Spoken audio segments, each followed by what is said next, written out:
Welcome, children. Now we will start lesson number 4, motion in a plane. Motion in a plane को motion in 2 dimension भी कहते हैं.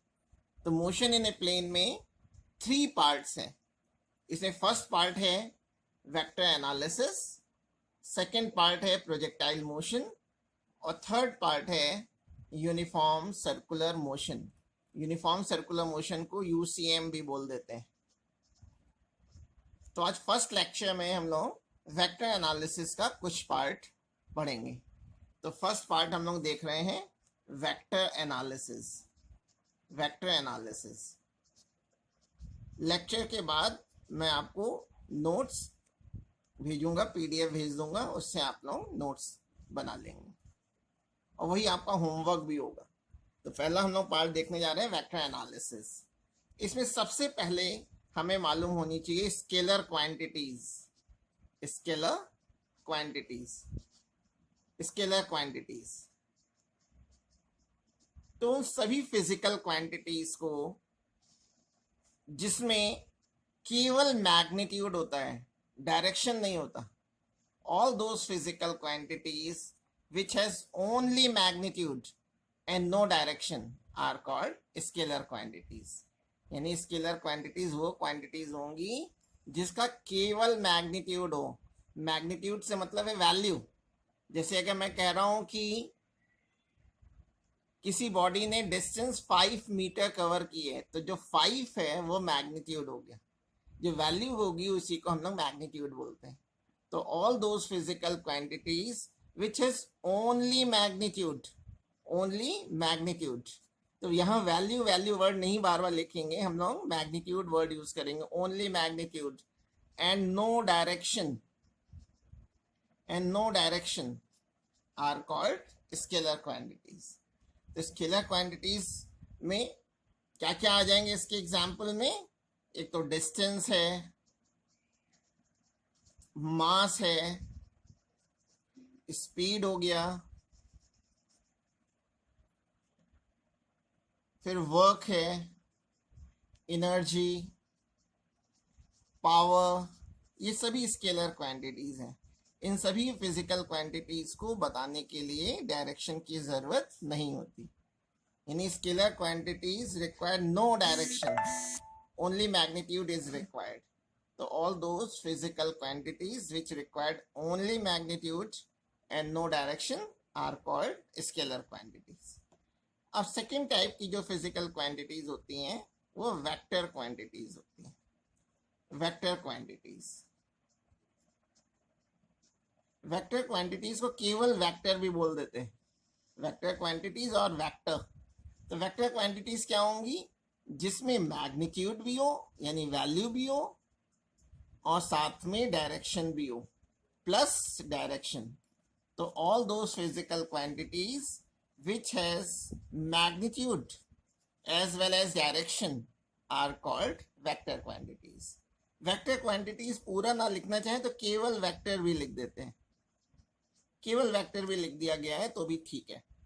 तो vectors are those physical quantities which require magnitude as well as direction.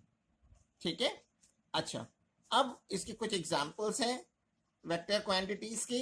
जैसे displacement vector quantity है, velocity vector quantity होगी, velocity, acceleration, ये सब आप मोशन इन 1 डायमेंशन में पढ़ चुके हैं. लास्ट वीक आपने ये सब पढ़ा हुआ है. फोर्स वेक्टर क्वांटिटी है. एरिया बहुत इंपॉर्टेंट है, इसको अक्सर लोग स्केलर समझते हैं लेकिन ये वेक्टर क्वांटिटी है. एरिया, इलेक्ट्रिक फील्ड, ये सभी वेक्टर क्वांटिटी है. तो वेक्टर क्वांटिटीज उन क्वांटिटीज को कहते हैं जिनमें डायरेक्शन भी होती है और मैग्नीट्यूड भी होता है. जबकि स्केलर क्वांटिटीज में डायरेक्शन नहीं होता है स्केलर क्वांटिटीज में. जबकि वेक्टर क्वांटिटीज में मैग्नीट्यूड भी होगा और डायरेक्शन भी होगा. वैसे फिजिक्स में 3 टाइप की क्वांटिटी होती हैं फिजिकल क्वांटिटीज. एक स्केलर होती हैं, एक वेक्टर क्वांटिटी होती है और तीसरी क्वांटिटी होती है टेंसर। ये जनरली कंपटीशन में पूछा जाता है और मेडिकल्स में नीट में ज्यादा पूछा जाता है टेंसर। ये आपके कोर्स में नहीं है। टेंसर क्वांटिटीज उन फिजिकल क्वांटिटीज को कहते हैं जिनकी कोई स्पेसिफिक डायरेक्शन नहीं हो। नो स्पेसिफिक डायरेक्शन, यानी डायरेक्शन तो होगी लेकिन एक पर्टिकुलर डायरेक्शन नहीं होगी। नो स्पेसिफिक डायरेक्शन, और इसके साथ साथ इनकी वैल्यू चेंज होती रहती है by the change of direction, and value changes by the change of direction, by the change of direction. ठीक है, तो टेंसर भी है लेकिन ये आपके कोर्स में नहीं है, ये केवल नीट में आया हुआ है इसलिए मैं बता रहा हूं। टेंसर भी एक तरह से होता वेक्टर ही है क्योंकि इसमें भी डायरेक्शन है, ठीक है ना, लेकिन इनकी एक फिक्स डायरेक्शन नहीं होती। फिक्स डायरेक्शन नहीं होती है, और क्योंकि फिक्स डायरेक्शन नहीं होती इसलिए इनकी वैल्यू चेंज होती जाती है जैसे जैसे डायरेक्शन चेंज करते हैं। क्लास 11th की फिजिक्स बुक में केवल एक क्वांटिटी दे रखी है जो टेंसर है, वो है मोमेंट ऑफ इनर्शिया। इनर्शिया आप जानते हैं, इनर्शिया हम लोगों ने क्लास 9th में पढ़ा था। इनर्शिया बताते थे क्या inertia, what is inertia? Inertia is a state of rest और मोशन। ठीक है, फिजिक्स के टर्म में अगर हम लोग कहेंगे तो it is the state of rest और मोशन। मोमेंट ऑफ इनर्शिया भी हम लोग आगे पढ़ेंगे, लेसन नंबर 6 में पढ़ेंगे। तो अभी तक हमने पढ़ लिया कि वेक्टर क्वांटिटी, वेक्टर एनालिसिस में कि जितनी भी फिजिकल क्वांटिटीज होती है, जब मैं फिजिकल क्वांटिटी वर्ड यूज करता हूँ तो फिजिकल क्वांटिटी का मतलब होता है कि वो सभी क्वांटिटी जिनको हम मेजर कर सकते हैं, जिनको मेजर कर सकते हैं उनको हम लोग फिजिकल क्वांटिटीज कहते हैं। तो फिजिकल क्वांटिटीज 3 टाइप की हो गई। पहली हो गई स्केलर क्वांटिटीज, सेकेंड हो गई वेक्टर क्वांटिटीज, थर्ड हो गई टेंसर क्वांटिटीज या केवल टेंसर। स्केलर क्वांटिटी में केवल मैग्नीट्यूड होगा, only magnitude and no direction. Vector quantities में मैग्नीट्यूड भी होगा यानी वैल्यू भी होगी और साथ में डायरेक्शन भी होगा। टेंसर, टेंसर में एक फिक्स डायरेक्शन नहीं होगी, एक फिक्स डायरेक्शन नहीं होगी, और क्योंकि डायरेक्शन फिक्स नहीं है इसलिए उसकी वैल्यू भी चेंज होती रहेगी। इसका एग्जाम्पल याद रखना है आपको, moment of inertia. Moment of inertia ये क्या होता है इसके बारे में हम लोग आगे देखेंगे। ठीक है, अच्छा, अब हम लोगों को देखना है कि लेसन का नाम है वेक्टर एनालिसिस, तो अब हम लोग केवल वेक्टर के बारे में डिटेल में स्टडी करेंगे। तो representation of vector, vector quantities को रिप्रेजेंट कैसे करते हैं? वेक्टर क्वांटिटीज को चिल्ड्रन एरो से रिप्रेजेंट करते हैं। इस तरह से एरो लगा देते हैं, एरो बना दिया गया है, इसका मतलब वो वेक्टर क्वांटिटी है। इसमें जो बैक है इसको हम लोग बोलते हैं टेल, और इसको सामने वाले को बोलते हैं हेड, हेड। ठीक है, जैसे हमने लिखा था, बताया था पीछे वेक्टर क्वांटिटीज के एग्जांपल में, डिस्प्लेसमेंट, वेलोसिटी, एक्सेलरेशन। तो अगर हमें वेलोसिटी लिखना है वेक्टर फॉर्म में तो v लिख करके उसके ऊपर एरो लगा देंगे। फोर्स वेक्टर क्वांटिटी f लिख करके उस पर एरो लगा देंगे। एक्सेलरेशन a सिंबल यूज करते हैं, एरो लगा दिया जाएगा। ठीक है, ये सभी जो है वेक्टर क्वांटिटी है। और जैसे मैंने momentum, linear momentum p symbol से लिखते हैं, ये भी वेक्टर क्वांटिटी है, तो इन सब के ऊपर एरो लगा दिया जाता है। तो अगर किसी भी वेक्टर क्वांटिटी को जब भी रिप्रेजेंट करना होगा तो हम लोग एरो लगा करके रिप्रेजेंट करते हैं। ठीक है, अच्छा, अब हमें पढ़ना है टाइप्स ऑफ वेक्टर्स।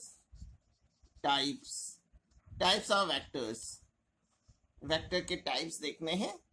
तो इसमें सबसे पहला जो टाइप है वो है इक्वल वेक्टर।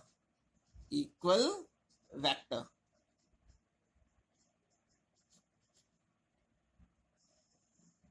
देखिए, अगर दो या दो से अधिक अगर वेक्टर्स अगर हैं और उनकी मैग्नीट्यूड भी सेम है और डायरेक्शन भी सेम है, जैसे सपोज कीजिए मैंने एक वेक्टर ए बना दिया, ये वेक्टर ए है, और ये सपोज कीजिए मैंने 1 2 3 4, ये 4 सेंटीमीटर लेंथ का मैंने वेक्टर ए बना दिया। और सपोज कर ले रहा हूं कि ये वेक्टर जो है वो हॉरिजॉन्टल से 30 डिग्री का एंगल बना रहा है। हमेशा जो एंगल लेते हैं वो हॉरिजॉन्टल से लिया जाता है। एक और कोई दूसरा वेक्टर बी है, एक वेक्टर बी है, उसकी भी लेंथ 4 सेंटीमीटर ही है और डायरेक्शन भी सेम है। डायरेक्शन मीन्स एंगल, और वो भी अगर 30 डिग्री का एंगल बना रहा है। लेंथ जो 4 सेंटीमीटर है वो मैग्नीट्यूड कहलाएगी और जो एंगल है वो डायरेक्शन कहलाएगी। तो अगर दो या दो से अधिक वेक्टर्स ऐसे हैं जिनका मैग्नीट्यूड भी सेम है, यानी लेंथ भी सेम है और डायरेक्शन भी सेम है, तो ऐसे वेक्टर्स को इक्वल वेक्टर्स कहते हैं। तो इसको अगर डिफाइन करना हो तो कैसे डिफाइन करेंगे? इफ टू और more vectors have same magnitude and same direction, then they are called equal vectors. या ये भी कह सकते हैं equal vectors are those vectors which have same magnitude means same value and same magnitude and same direction, then they are called equal vectors. equal vectors को हम लोग इस तरह से लिख देते हैं, vector A is equal to vector B. अगर मैं vector A is equal to vector B लिख रहा हूं तो इसका मतलब क्या है? इसका मतलब यह है कि इनकी वैल्यूज भी सेम है, यानी एक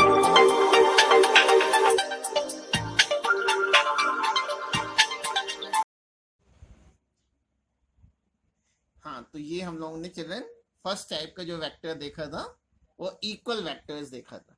तो इक्वल वेक्टर्स में क्या बताया था कि अगर दो या दो से अधिक वेक्टर्स हैं जिनके मैग्नीट्यूड सेम है, मैग्नीट्यूड मीन्स दोनों की लेंथ सेम है और डायरेक्शन मीन्स एंगल सेम है, तो ऐसे वेक्टर्स को हम लोग इक्वल वेक्टर्स कहते हैं। जब अगर मुझे किसी वेक्टर का केवल मैग्नीट्यूड की बात करनी हो, जैसे मैग्नीट्यूड ऑफ वेक्टर ए, अगर मैग्नीट्यूड ऑफ वेक्टर ए मैं कह रहा हूं तो इसको हम लोग इस तरह से दो पैरेलल लाइंस के अंदर रख देते हैं। इन पैरेलल लाइंस को मॉड्यूलस बोलते हैं। मॉड्यूलस, या तो आप मॉड ऑफ वेक्टर ए लिख दीजिए या ए के ऊपर से वेक्टर साइन हटा दीजिए, इन दोनों में से कोई भी सिंबल यूज कर लेते हैं अगर हमें केवल मैग्नीट्यूड की बात करनी है। यानी मैग्नीट्यूड ऑफ ए इक्वल होगा मैग्नीट्यूड ऑफ बी, और एरो बता रहा है कि दोनों की डायरेक्शन भी सेम होगी। अच्छा, अब सेकंड टाइप का जो वेक्टर हमें देखना है, सेकंड टाइप का जो वेक्टर है उसको हम लोग कहते हैं ऑपोजिट वेक्टर और नेगेटिव वेक्टर। ऑपोजिट वेक्टर और नेगेटिव वेक्टर, इसी को नेगेटिव वेक्टर भी बोल देते हैं, नेगेटिव वेक्टर। ठीक है, तो ऑपोजिट वेक्टर्स में क्या होगा? देखिए नाम ही बता रहा है ऑपोजिट, इसका मतलब है कि डायरेक्शन ऑपोजिट होगी। जैसे मैं एक वेक्टर ए बना रहा हूं, ये मैंने वेक्टर ए बना दिया 1 2 3 4 सेंटीमीटर लेंथ का वेक्टर ए बना दिया, और ये वेक्टर हॉरिजॉन्टल से सपोज कीजिए 45 डिग्री का एंगल बना रहा है।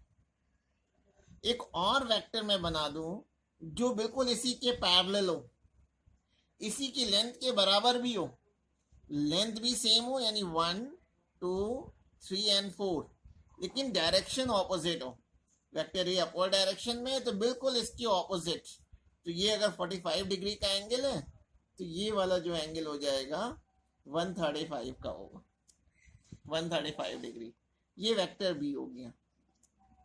यानी ऐसे दो वेक्टर्स जिनकी लेंथ सेम हो, length same means magnitude same है, लेकिन डायरेक्शन एक दूसरे के ऑपोजिट हो, तो उनको हम लोग ऑपोजिट वेक्टर कहते हैं या नेगेटिव वेक्टर भी बोलते हैं। अब जैसे वेक्टर बी की डायरेक्शन डाउनवर्ड है, वेक्टर ए अपवर्ड है लेकिन वेक्टर बी की डायरेक्शन डाउनवर्ड है, लेकिन अगर वेक्टर बी की डायरेक्शन मुझे अपवर्ड करनी है तो हम लोग क्या करते हैं, जैसे वेक्टर बी की डायरेक्शन अगर मुझे अपवर्ड करनी है तो किसी भी वेक्टर के आगे अगर आप माइनस साइन लगा दें तो उसकी डायरेक्शन रिवर्स हो जाती है। जैसे वेक्टर बी की डायरेक्शन डाउनवर्ड थी तो माइनस बी की डायरेक्शन अपवर्ड हो जाएगी। तो ऑपोजिट वेक्टर्स को अगर डिफाइन करना हो तो क्या हो जाएगा? Any two vectors which have same magnitude but they are opposite in direction, then they are called opposite vector or negative vector. Magnitude same होगा, magnitudes means mod of vector A equal होगा mod of vector B. जब mod में रख रहे हैं इसका मतलब value same है, लेकिन मैं ये नहीं लिख सकता वेक्टर ए की वैल्यू देखिए, इस वेक्टर ए को देखिए और वेक्टर बी दोनों सेम डायरेक्शन में, दोनों की डायरेक्शन सेम नहीं है, इसलिए vector A is not is equal to vector B. जैसे ऊपर वाले में इक्वल वेक्टर में डायरेक्शन भी सेम थी तब उसको इक्वल कहा था, लेकिन इसमें वेक्टर बी की डायरेक्शन डाउनवर्ड है तो vector is not is equal to vector B. लेकिन आप इस डायग्राम में देखिए वेक्टर ए किसकी इक्वल होगा, वेक्टर ए की डायरेक्शन देखिए और माइनस वेक्टर बी की डायरेक्शन देखिए सेम है, तो हमको यहाँ लिख सकते हैं कि vector A is equal to minus of vector B. तो वेक्टर ए और वेक्टर माइनस वेक्टर बी आपस में इक्वल होंगे, तो ये ऑपोजिट वेक्टर्स होंगे. तो ऑपोजिट वेक्टर में वैल्यू सेम, डायरेक्शन एक दूसरे के ऑपोजिट. तो ये सेकेंड टाइप का वेक्टर हो गया. अब हमें देखना है थर्ड वेक्टर. वेक्टर का जो थर्ड टाइप है वो हम लोगों को देखना है. उसको हम लोग थर्ड टाइप का वेक्टर है नल वेक्टर,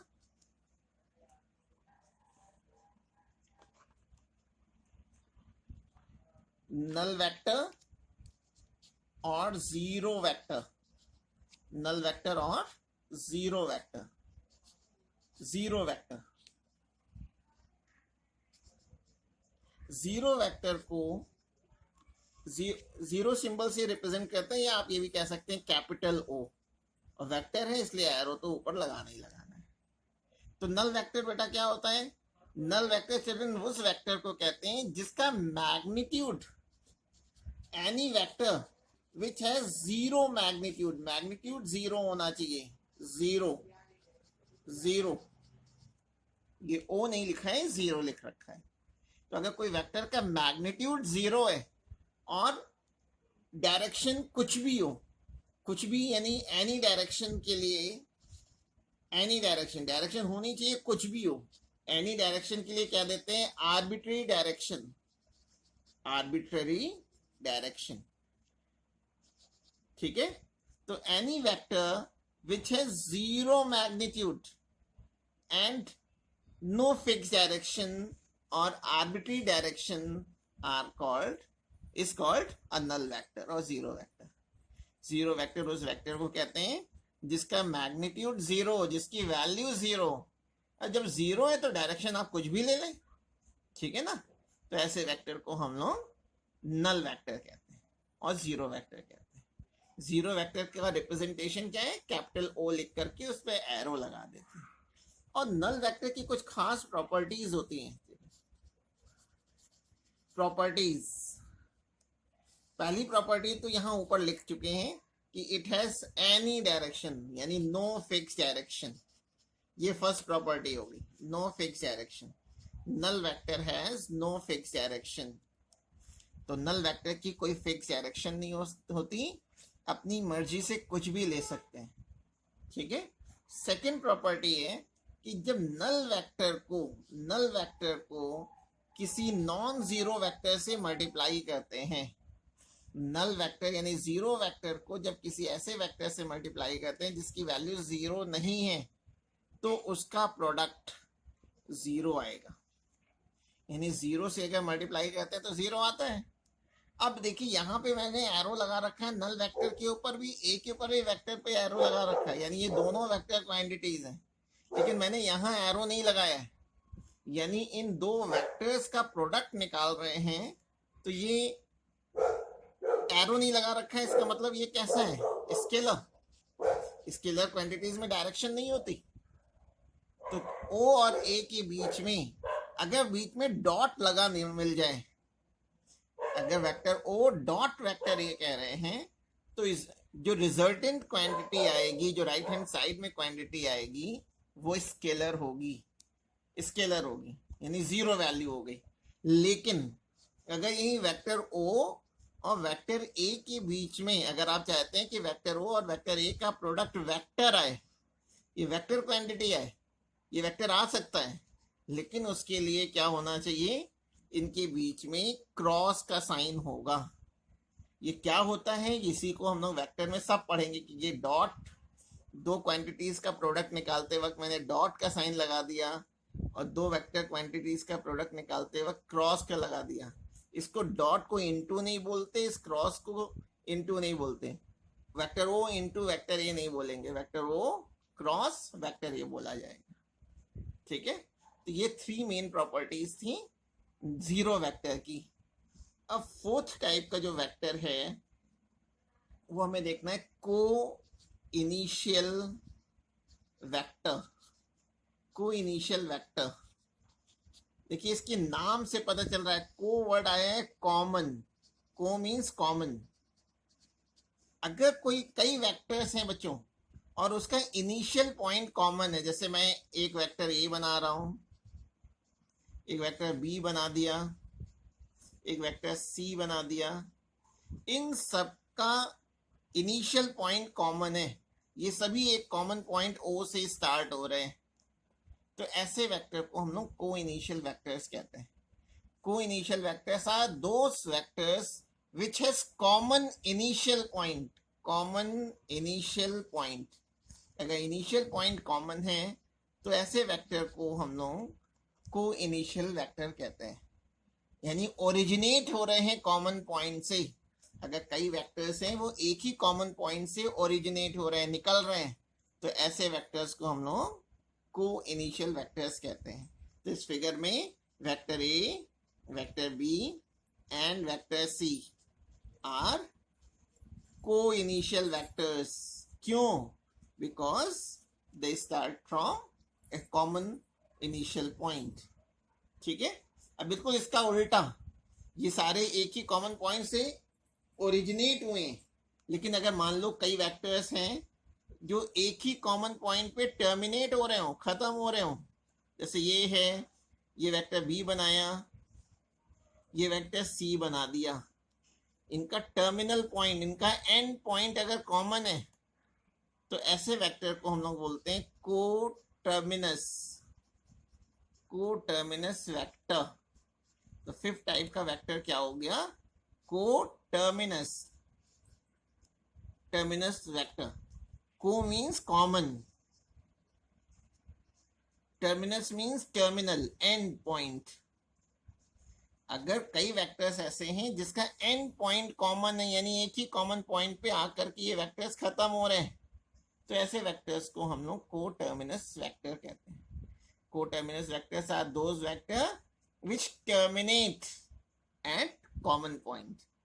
तो ये हमारे फिफ्थ टाइप का वेक्टर हो गया। अभी दो वेक्टर्स और हम लोगों को देखने हैं, दो नहीं तीन वेक्टर्स और देखने। इसमें नेक्स्ट है 6 नंबर का वेक्टर है वेक्टर। चिल्ड्रन फिजिक्स की बिल्कुल जान है, अगर आपको फिजिक्स में वेक्टर अगर सही से नहीं आता है तो आपको फिजिक्स नहीं आती, इसलिए इसको थोड़ा टाइम दे करके बार बार आप वीडियो को देखेंगे तब आपको इसको समझ में आएगा। तो क्वेश्चन नंबर ये 6 टाइप का जो वेक्टर है इसको हम लोग कहते हैं unit vector. Unit vector, unit vector. जैसे वेक्टर के लिए एरो लगाते हैं वैसे यूनिट वेक्टर के लिए ए लिख करके उसके ऊपर कैप लगा देते हैं, कैप, बर्थडे कैप बना देते हैं। ठीक है, अब यूनिट वेक्टर क्या होता है, यूनिट मीन्स होता है 1, यूनिट मीन्स 1, यूनिट आइडेंटिटी, इन दोनों का मतलब 1 होता है। अगर कोई वेक्टर ऐसा है जिसका मैग्नीट्यूड, अगर किसी वेक्टर का magnitude, magnitude of vector A अगर 1 है या यूनिट है तो इसको हम लोग यूनिट वेक्टर कहते हैं।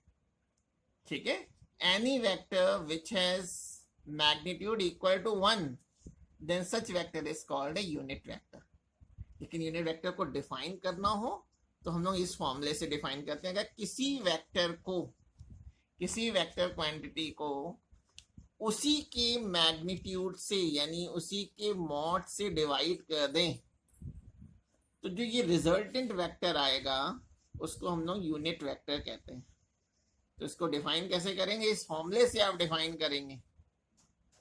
इस फॉर्मूले से डिफाइन करेंगे। कैसे? When any vector divided by its magnitude, when any vector divided by its magnitude, then the resultant vector is called a unit vector। ठीक है? और यूनिट वेक्टर का जो मॉड होगा, मॉड मीन्स वैल्यू, ऊपर बता चुके हैं कि यूनिट वेक्टर की वैल्यू क्या होती है, 1। ठीक है? और यूनिट वेक्टर पढ़ने की जरूरत क्या है, इसकी सिग्निफिकेंस क्या है, इसकी इंपॉर्टेंस क्या है, क्यों पढ़ रहे हैं यूनिट वेक्टर के बारे में? कोई क्वांटिटी है और अगर उसकी हमें डायरेक्शन नहीं मालूम है, कोई वेक्टर क्वांटिटी लेकिन उसकी डायरेक्शन नहीं मालूम है और आपको उसको डायरेक्शन के साथ रिप्रेजेंट करना है, तो किसी भी स्केलर को, स्केलर मींस नंबर, किसी भी स्केलर को अगर हम यूनिट वेक्टर से मल्टीप्लाई कर दें तो जो वैल्यू आएगी वो एक वेक्टर में कन्वर्ट हो जाएगी। तो किसी स्केलर क्वांटिटी को वेक्टर में कन्वर्ट करने के लिए, उसको एक डायरेक्शन देने के लिए यूनिट वेक्टर से मल्टीप्लाई करना पड़ता है। तो unit vector means any vector which has magnitude equal to 1 is called a unit vector. और इसको डेफिनेशन इस फॉर्मूले से हम लोग देते हैं। 7th वेक्टर है, इसको कहते हैं ऑर्थोगोनल। ऑर्थोगोनल, ये वर्ड शायद क्लास 10th में भी आपने कहीं ना कहीं सुना होगा। ऑर्थोगोनल मीन होता है perpendicular. Orthogonal vector, orthogonal vector, orthogonal unit vector, orthogonal unit vectors. देखिए अगर कई वेक्टर्स हैं, कई यूनिट वेक्टर्स हैं, जैसे मैं यहाँ 3 कोऑर्डिनेट एक्सिस बना रहा हूँ, ये मैंने एक्स वाई और जेड एक्सिस बना दिया, ये एक्स एक्सिस, वाई एक्सिस और ये जेड एक्सिस, ये ओरिजिन को दिखा दिया है। तो ये तीनों एक्सिस म्यूचुअली परपेंडिकुलर होती हैं। तो इन 3 एक्सिस के डायरेक्शन में अगर मैं यूनिट वेक्टर ले लूं, एक्स एक्सिस के डायरेक्शन में यूनिट वेक्टर लेते हैं आई कैप, यूनिट वेक्टर के ऊपर कैप जरूर लगाते हैं। वाई एक्सिस के डायरेक्शन में जे कैप, जेड एक्सिस के डायरेक्शन में के कैप। ठीक है? अगर यूनिट वेक्टर्स इस तरह के हैं कि वो म्यूचुअली परपेंडिकुलर है, उनके बीच का एंगल 90 डिग्री है, तब ऐसे वेक्टर्स को हम लोग ऑर्थोगोनल यूनिट वेक्टर्स कहते हैं। तो all those unit vectors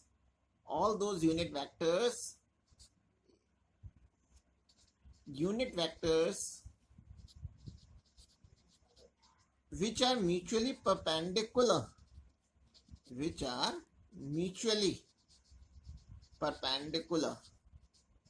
are called unit vector. Orthogonal unit vector are called orthogonal unit vector। मैंने ओ यू वी लिख दिया है, आप नहीं लिख सकते, आपको पूरा लिखना पड़ेगा ऑर्थोगोनल यूनिट वेक्टर। और ये याद रखेंगे कि along x axis, unit vector along x axis, figure में क्या नजर आ रहा है, unit vector along x axis मैंने क्या लिया हुआ है, आई कैप, तो आप आई कैप लिख देंगे। Unit vector along y axis, y axis के along यूनिट वेक्टर क्या ले रखा है, j कैप। इसी तरह z axis के along जो यूनिट वेक्टर होगा वो मैंने k कैप ले रखा है। ठीक है? यहाँ तक चिल्ड्रन आपको करना है, और यहाँ तक के मैं नोट्स आपको भेजूंगा, वो आपका होमवर्क होगा फर्स्ट लेक्चर का। That's all.